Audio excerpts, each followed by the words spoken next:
Ano nga ba yung mga step-by-step guide para makabili ka ng iyong first house and lot? First time mo bumili ng house and lot? Don't worry, I got you. Ito yung mga step-by-step guide para malaman mo kung paano ka bibili. Number 1, check your budget. Una, alamin mo muna kung magkano yung kaya mong monthly.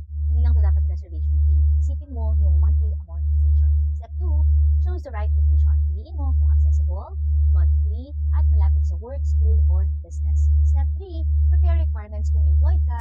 I-prepare mo ang COE, payslips, at valid IDs. Kung self-employed, DTI, business needs, bank statements, at kung ano-ano pa.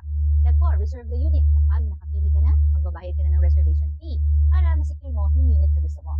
Step 5, loan approval and processing. Pwedeng pag-ibig, bank financing. Dito, iti-check kung approved ka sa loan.